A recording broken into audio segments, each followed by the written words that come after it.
E aí, gente, boa noite, boa noite. Como vocês estão? Que bom estar com vocês de novo. E aí, como a gente faz toda semana, me dá um retorno sobre o som. Só aproximar um pouquinho mais essa imagem aqui. Ok.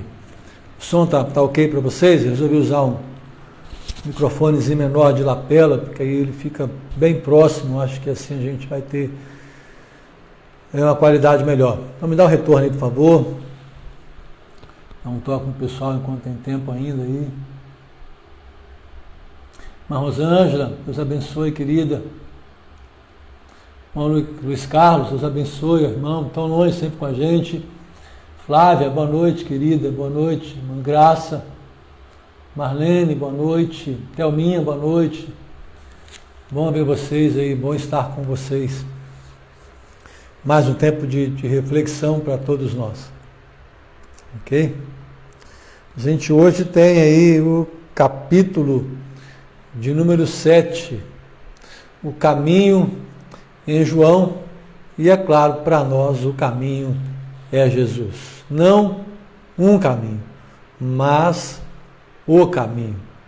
E a gente não apenas crê, mas também a gente caminha com Ele, por meio dele. Hoje nós temos então o capítulo de número 7. Ele traz muitos ensinos preciosos. Uma Eliana Farias, Eliana de Eurico Salles, é isso mesmo. Que bom ver vocês, que bom. Simone aí, obrigado pelo retorno. Muito bom estar com vocês. Então a gente está nesse tempo aí de pensar em João, e hoje eu vou ser um pouco mais breve, eu preciso ser. Semana deu uma quedazinha aí, mas foi tranquilo. Por isso eu não pude estar domingo no culto, fiquei um pouco cansado e aí achei melhor me segurar um pouco para poder estar hoje já também nos demais dias, tanto quinta-feira quanto no domingo.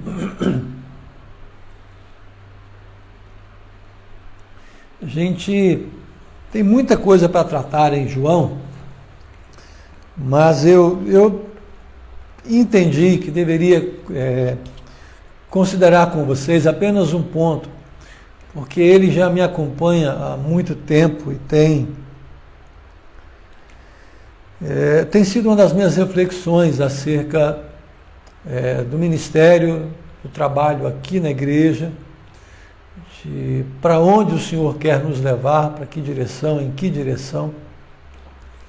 E não apenas como igreja, mas também no meu próprio chamado, na minha vocação, o que o Senhor deseja. Hoje não foi possível, iria adesivar, vamos dizer aqui, uma palavra minha para a igreja, mas não foi possível ficar pronto, mas creio que já na próxima terça-feira estará aqui, que é uma das respostas que eu tenho buscado de Deus, e creio que também veio mais uma resposta.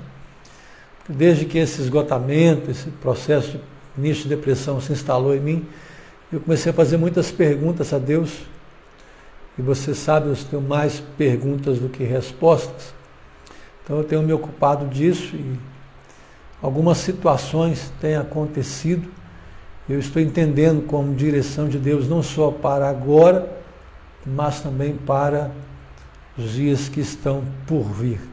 Então peço que você ore, sou grato pelas orações, grato pela preocupação, pela atenção que todos vocês têm dado a mim, à minha casa, ao trabalho aqui na igreja. Então eu quero agradecer a Deus pela sua vida, pela sua compreensão, pela sua misericórdia. Hoje o texto que eu quero ler com você serão apenas 3 versículos. João, no capítulo 7, o verso 37, 38 e 39. Assim está escrito. João 7, de 37 a 39. No último dia, o grande dia da festa, Jesus se levantou e disse em voz alta: Se alguém tem sede, venha a mim e beba. Quem crer em mim, como diz a Escritura, do seu interior fluirão rios de água viva. Isso ele disse a respeito do Espírito que os que nele crescem haviam de receber. Pois o Espírito até aquele momento não tinha sido dado, porque Jesus ainda não havia sido glorificado. Se você me permitir, eu gostaria de ler mais uma vez e quero contar muito com a sua atenção, se você não estiver com a Bíblia em suas mãos. No último dia, o grande dia da festa, Jesus se levantou e disse em voz alta: se alguém tem sede, venha a mim e beba. Quem crer em mim, como diz a Escritura, do seu interior fluirão rios de água viva. Isso ele disse a respeito do Espírito que os que nele crescem haviam de receber, pois o Espírito até aquele momento não tinha sido dado, porque Jesus ainda não havia sido glorificado. Você conhece muito bem esse texto, já ouviu uma série enorme de explanações, de pregações sobre este texto escrito, narrado por João no seu Evangelho. Alguns de nós, ou muitos de nós aqui na igreja, vimos, me parece, esse ano, se não no ano passado, um vídeo sobre o avivamento entre os Zulus, na África. Um pastor holandês, se não estou enganado, com a comunidade de fé dele extremamente frustrado por não ver acontecer nada na igreja, nenhuma mudança, nem vida, aquilo que o Senhor prometeu. E segundo ele, quando ele chega nesse momento, nesse texto, e lê sobre fluir rios de água viva do interior, ele falou acerca dele e da própria igreja, que aquilo que o texto narrava não era uma realidade na vida dele e, obviamente, era visível, também não era realidade na vida da igreja. Então, eu quando chego à igreja, os primeiros passos na fé, quando já também me preparando para o seminário, estou falando aí de quase 30 anos atrás, eu ainda herdei muito aquele receio no meio da igreja em que eu convivia, aquele receio de se falar acerca da obra do Espírito Santo, de se falar sobre avivamento. Era um tema perigoso, um tema proibido, um tema que causava muita dificuldade.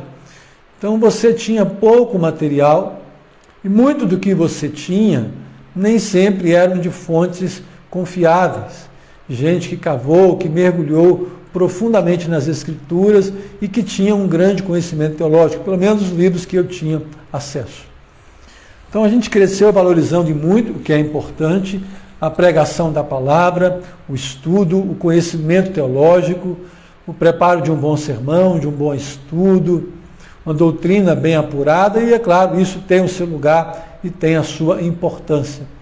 Porém, ao longo dos anos, a gente foi percebendo, é claro, de que assim como nós precisamos completamente da palavra, do conhecimento, da maturidade, de raízes profundas, nós também dependemos profundamente de uma ação do Espírito Santo, não apenas em nós, quando da conversão, quando do convencimento da justiça, do pecado e do juízo, mas também dessa vida que flui através de nós. Você se lembra quando Jesus conversa com uma mulher samaritana? Ela tinha sede, Jesus fala: quem beber da água que eu lhe der, nunca mais terá sede. A água é uma questão extremamente importante. Não vivemos sem água. Nós podemos jejuar vários dias sem comer, mas sem beber é muito complicado. Estamos aqui um tempo em Acoporanga extremamente abençoador. Deus nos tem mandado muitas chuvas. E nós já conhecemos por experiência o que uma seca, o que uma longa estiagem, o estrago que ela causa no campo, no homem do campo, no produtor rural, obviamente no comércio, na vida da igreja, enfim, a seca, a falta de água nos atinge por completo. É algo de extrema necessidade, e claro, aqui um parênteses, é uma pena que tenha, pelo menos o que me parece, tenha ficado em segundo plano a nossa represa, a nossa reserva de água em Ecoporanga, porque aqui se provou ineficaz em tempo de estiagem. E, lamentavelmente, pelo menos não tenho visto postagens nem comentários acerca disso, e algo que penso que você deveria considerar com aquele que você imagina votar, seja para prefeito como para vereador. Não apenas conversas, não apenas promessas, mas aquilo que seja de fato verdadeiro, aquilo que seja execuível, aquilo que seja de fato possível de ser realizado. Então, voltando aqui, e aí a gente olha para esse texto, e é uma questão que eu carrego em mim. Primeiro eu quero tratar com você de uma explicação e depois de uma aplicação. Então Jesus primeiro, e eu gosto dessa ideia do versículo 37, em que ele disse em voz alta, e eu acredito que a mesma voz de Jesus está sendo ecoada até hoje, em que nós estamos sendo desafiados a ouvirmos a voz do Senhor. Eu ainda creio que o Senhor está clamando nos montes, clamando nos 4 cantos desta cidade, fazendo a mesma pergunta. Há alguém nesta cidade, há alguém em Ecoporanga, há alguém no estado do Espírito Santo, no Brasil ou no mundo, que tenha sede? E não apenas se alguém tem sede, porque todos nós temos sede. A questão é, mas sede de quê? Porque quando você olha o contexto do capítulo 7, você vai encontrar que Jesus ele era e foi rejeitado pelos seus irmãos, por aqueles que lhe eram próximos, por vizinhos, por amigos, por aqueles que conheciam a sua história, eles o rejeitavam. E o rejeitavam muito especialmente por conta do ensino que ele trazia. Então hoje nós vemos, por exemplo, se cumprindo a palavra quando diz que os homens chegariam um tempo que ajuntariam para si doutores que lhes contassem, que lhes pregassem aquilo que eles gostariam de ouvir, teriam comichão nos ouvidos. Então a sede de serem agradados, de serem bajulados, afagados, em todo o tempo, acariciados, não querendo lidar com as suas questões mais sérias, não querendo lidar com os seus pecados, por exemplo. Então, se existe sede de Deus, existe sede daquilo que não seja de Deus. Porque quando Jesus se apresenta, e aqui você começa a ver Jesus cada vez mais evidente, mais em exposição, a cada vez que ele fala, ele levantava um povo que cria, mas os que não criam também era um número muito grande. Era um número enorme. E por quê? Porque o discurso de Jesus não era agradável. A fome e a sede que as pessoas tinham não estavam no cardápio de Jesus. Pelo contrário, ele os desafiava em todo o tempo. Ele diz para todos aqueles que estavam ali, para quem estavam com ele, chegaram a dizer que ele tinha demônio. Porque o ensino era duro, era direto, ele se apresentava como o próprio Deus, o Filho de Deus, o Senhor, o Salvador, o Eu Sou.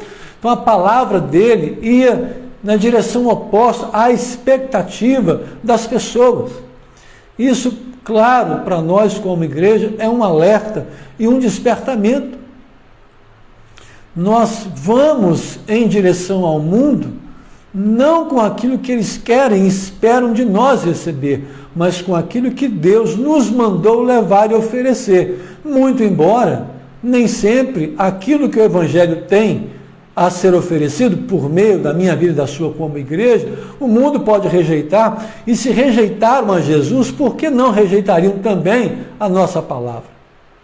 Então Jesus chega e diz para eles, olha, se alguém tem sede, venha, mas venha a mim. E não apenas venha, mas beba. Isso quer dizer uma ação em que eu oro. Eu sei quem é a fonte. Eu sei quem pode saciar a minha sede. E como eu vou beber? Primeiramente, é óbvio, irmãos, beber com a palavra. Isso é pão. Isso é água. Isso é vinho. Isso é maná de Deus enviado para nós. A Bíblia diz, e você sabe, a fé vem pelo ouvir e ouvir a palavra. Irmãos, não existe maturidade sem profundidade. Não existe crescimento sem que a gente diminua, sem que eu renuncie a todo o conhecimento recebido antes do novo nascimento, em detrimento do Evangelho. O Evangelho tem a primazia, ele é único. Então, muita gente com sede, mas não da água viva, não da água que Jesus quer oferecer. Você encontra no capítulo 7, fazendo uma proposta a Jesus, para que ele ficasse exposto, que deixasse o anonimato.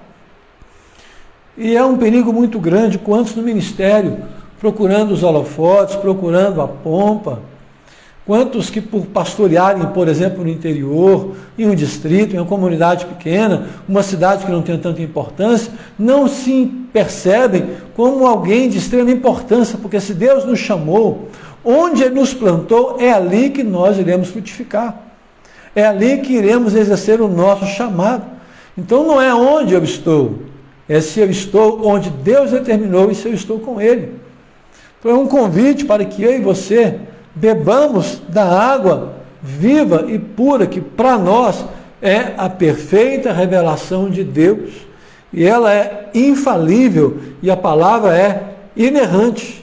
E cremos que toda ela foi escrita por homens inspirados pelo Senhor, que falaram da parte de Deus. Então o Senhor nos convida, se você tem sede de maturidade, se você tem sede de avivamento, se você tem sede por tornar-se um adulto na fé, leia a palavra. Mas ele continua, ele avança um pouco mais. Versículo 38 agora. Quem crer em mim? Irmãos, o crer é condição inegociável, é condição fundamental para que sejamos salvos, para que possamos entender a palavra, para que possamos discerni-la, explicá-la e aplicá-la, não só às nossas vidas, mas também à vida dos outros. Então Jesus nos fala no versículo 38 de João 7, quem crer em mim, como diz a Escritura, Jesus ratifica as Escrituras, ele não retifica as Escrituras. Do seu interior fluirão rios de água viva. Eu quero repetir isso, meu irmão, minha irmã. Quem crer em mim, do seu interior fluirão rios, é plural, de água viva. Irmãos, eu não tenho dúvida que você crê, como não tenho dúvida que eu creio. A minha pergunta tem sido nesses dias, Senhor, onde estão os rios? Porque aquilo que flui vai para além de mim e alcança os outros. Alcança a minha família, alcança a minha comunidade de fé, alcança a nossa cidade, o estado, a nação e o mundo. Nós precisamos ser racionais, procurarmos ser cultos, inteligentes, sábios, porque vai nos ajudar muito na caminhada. Mas não podemos abrir mão de forma alguma da unção, do conhecimento e da autoridade do Espírito Santo em nós, do completo domínio e do completo controle dele. Se você perguntar o que é mais importante, a palavra de Deus ou a oração, a unção do Espírito, pergunte a um pássaro, né? Alguém disse isso. Qual asa é mais importante para que um pássaro voe? A asa direita ou a asa esquerda? As duas são importantes. E eu oro para que nossa igreja especialmente consiga e persiga e tenha sede por ser essa igreja, a igreja da palavra, a igreja da raiz, da doutrina, do conhecimento, mas a igreja da unção, a igreja que os rios de água viva fluem por meio dela, porque essa igreja ela será atraente. Ela será uma igreja abençoadora. Ela será uma igreja que vai andar em harmonia.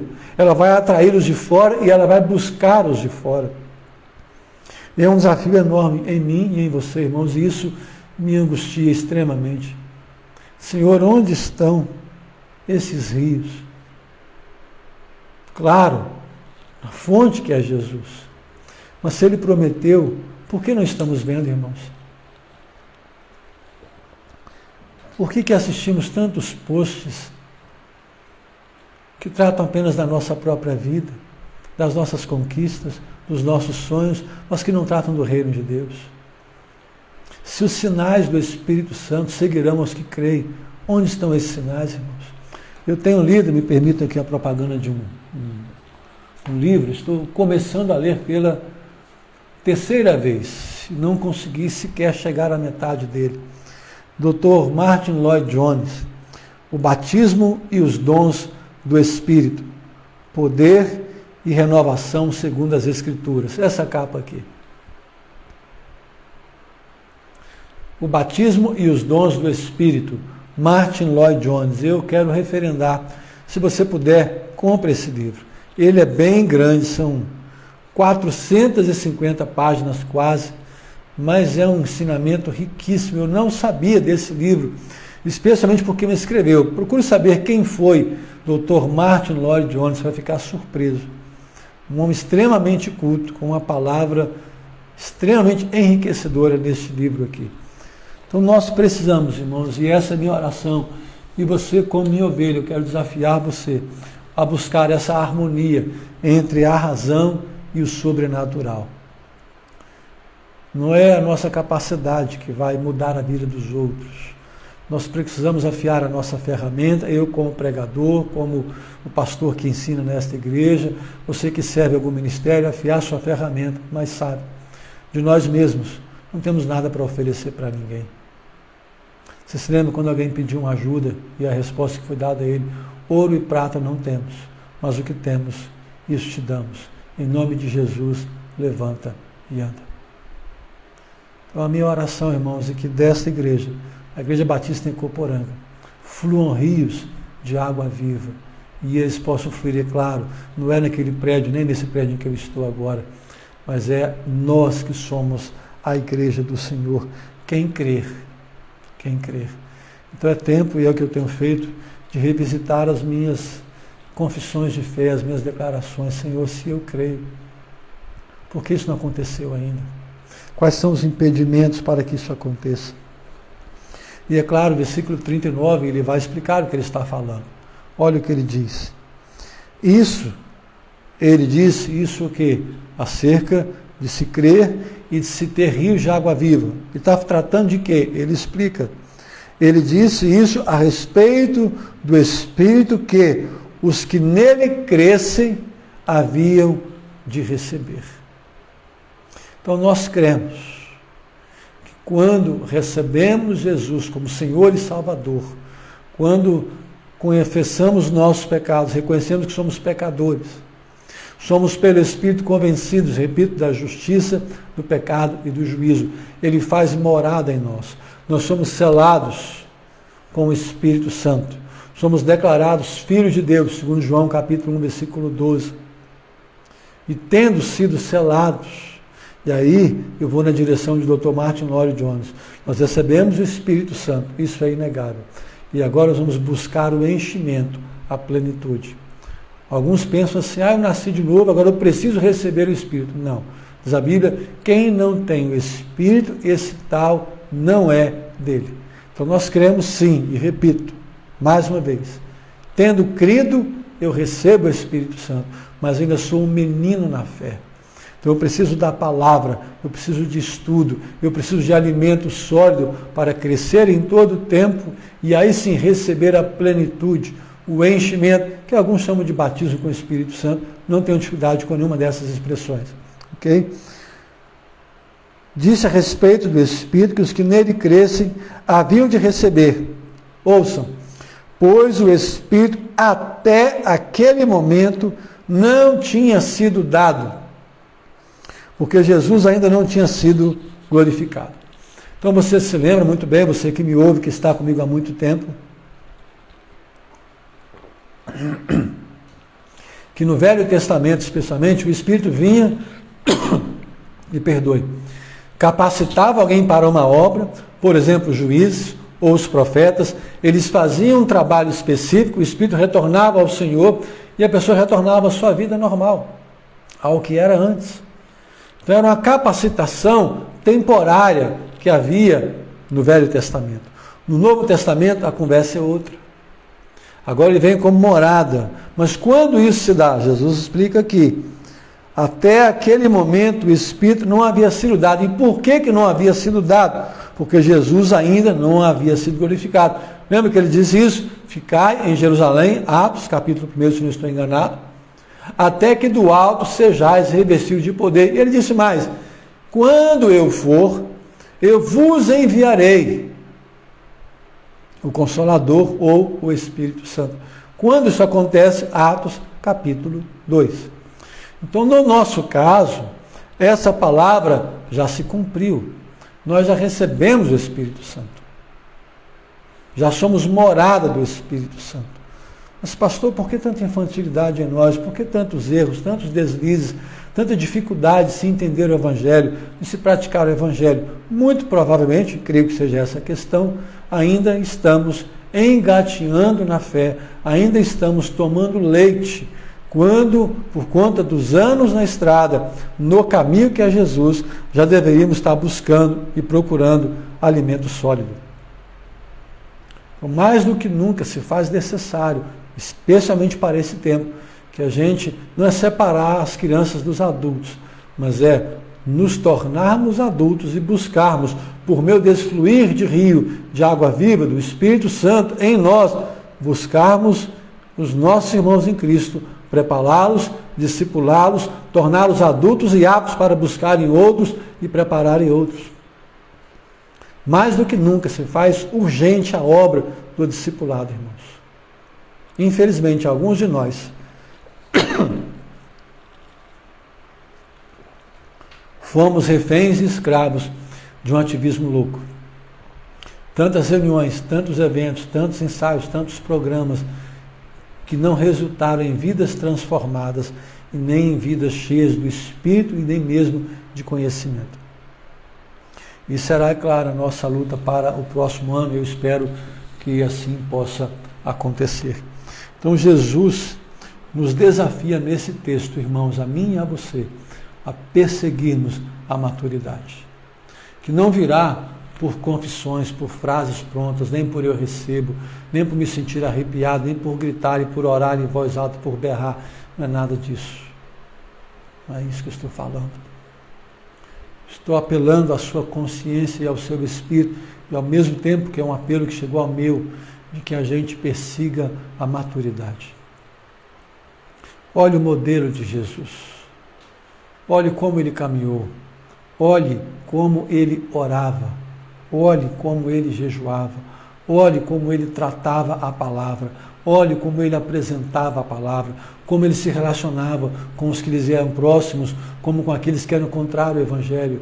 Como ele denunciava o pecado. Como ele não se omitia, não se escondia, não procurava benefício. Ele diz que procurava fazer e fez a vontade daquele que o chamou. E ele diz, o filho faz o que o pai tem feito, o que o pai mandou fazer. O filho não faz a própria vontade. Um desafio da maturidade é renunciarmos à nossa vontade e fazermos a vontade daquele que nos vocacionou e que nos chamou. É o preço da maturidade. É morrermos todos os dias para que a vida dele venha sobre nós. É um tempo difícil? Sim, mas não é mais difícil do que a vida de ninguém que foi antes de nós e nem será mais difícil do que aqueles que virão após a minha vida e a sua. É uma questão de escolha, irmãos. Nós estamos sendo desafiados pelo Senhor. A pergunta ainda está ecoando. Quem tem sede? Você tem sede?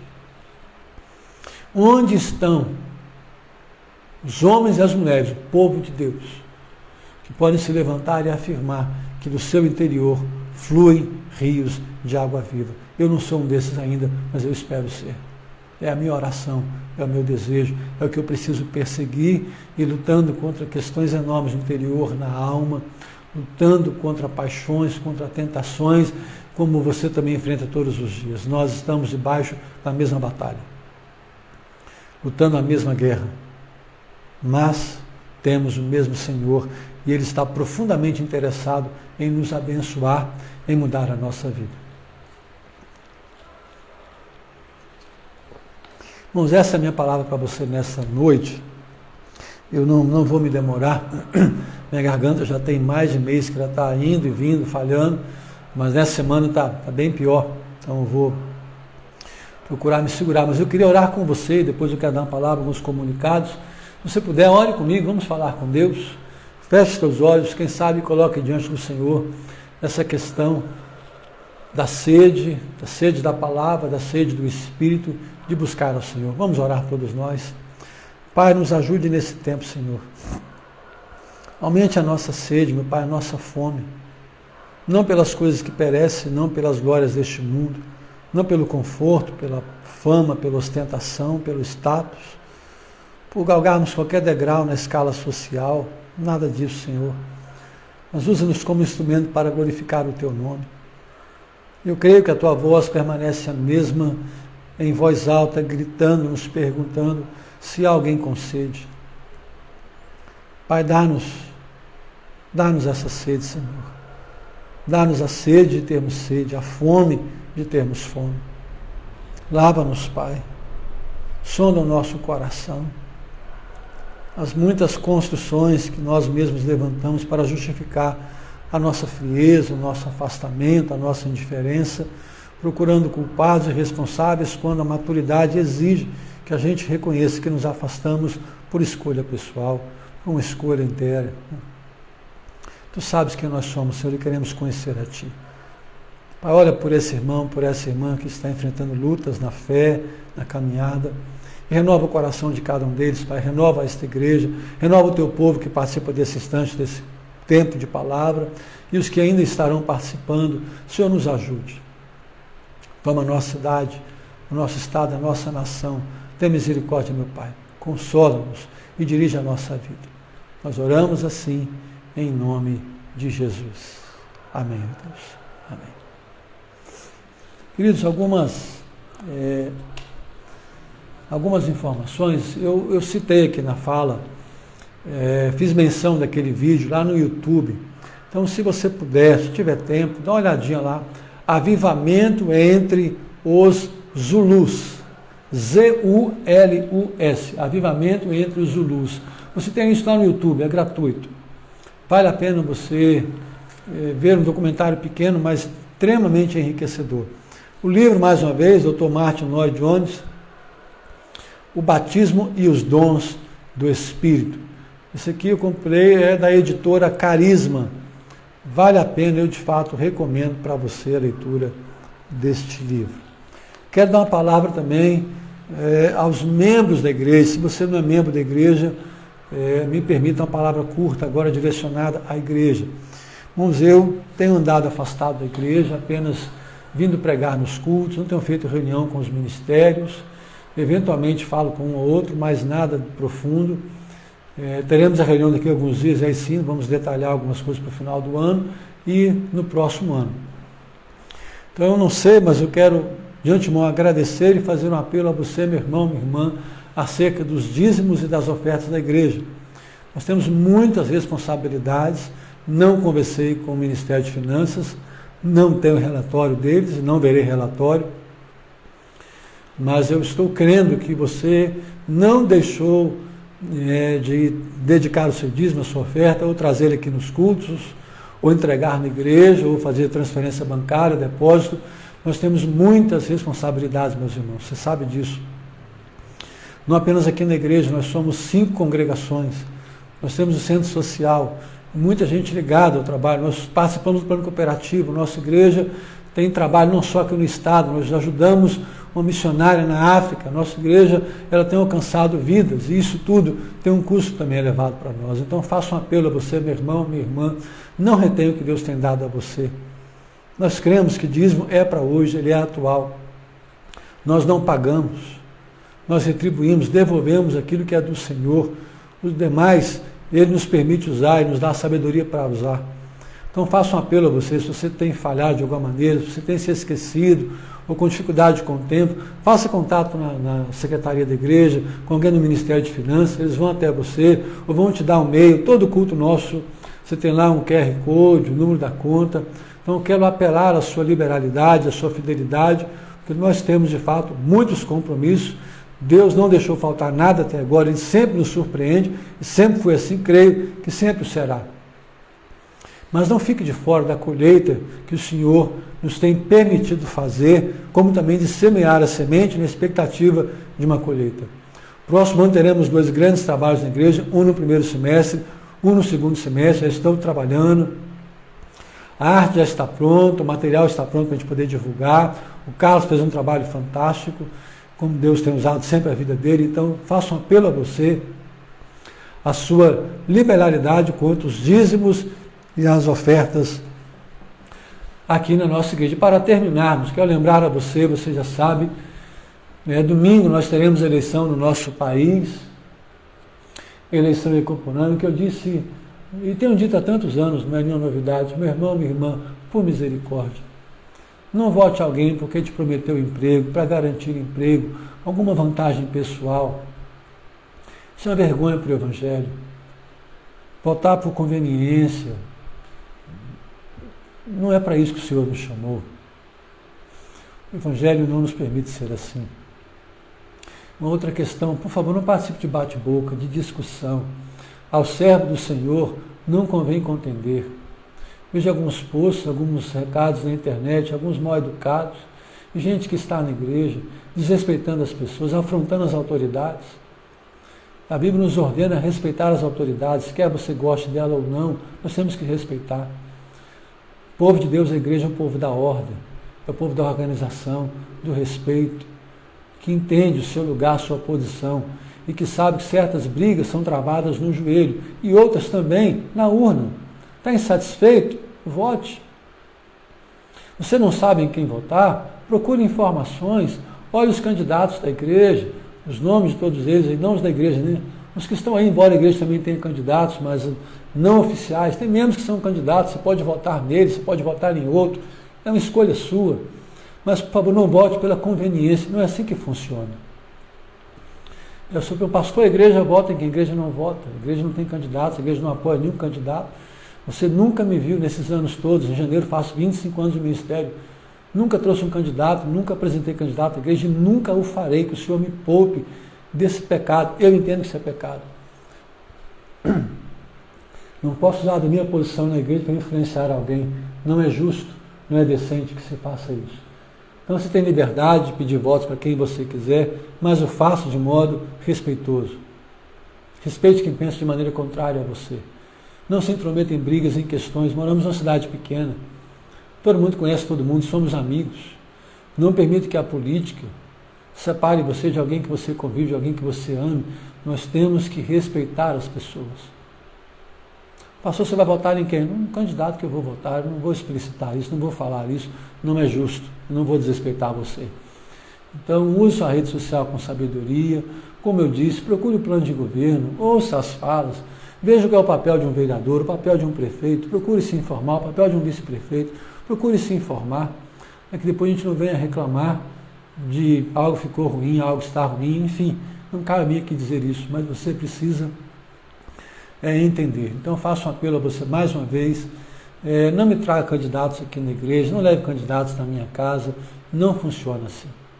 Eu respeito as pessoas, mas eu prefiro e sempre mantive essa distância, assim eu continuarei fazendo, até porque, como herança batista, nós cremos na completa separação entre igreja e Estado. Podemos ser parceiros, mas não somos cabo eleitoral de ninguém. Eu não tenho político de estimação, espero que você também não tenha. Eu oro para que a vontade de Deus prevaleça, que a vontade dele aconteça na nossa cidade e em todo o Brasil, obviamente. Que o Senhor tenha misericórdia dessa nação que sofre, que está tentando se reerguer de uma pandemia que ainda está em curso, um mundo que respira ameaças e, mais do que nunca, se faz necessário que a gente não apenas vá lá na urna e faça o nosso voto, mas que a gente seja também, nesse tempo, voz de Deus, atalaia do Senhor para pregar a palavra, porque a palavra do Senhor e o Espírito Santo é que são poderosos para mudar o rumo de uma nação. E você conhece a palavra, feliz é a nação cujo Deus é o Senhor. Então que Deus abençoe você, eu faço um apelo que você ore por mim, minha garganta está me incomodando, eu vou acabar procurando um especialista, porque já tem aí mais de mês que fica indo e vindo, e hoje está um pouquinho pior. Mas está bem tranquilo. Sou grato pela atenção, repito, pela sua paciência comigo, mas em breve as coisas estarão bem melhores. Na próxima terça-feira, então, eu vou estar aqui numa dessas paredes, uma declaração, uma palavra minha para você, para o seu coração, acerca da minha postura, acerca do ministério. Então, muito obrigado aí, você que está com a gente, pessoal que foi entrando, Rodrigo, a Eliana, acho que a Eliana mesmo, Eurico Salles, porque a imagem está pequenininha, enfim, todos vocês aqui.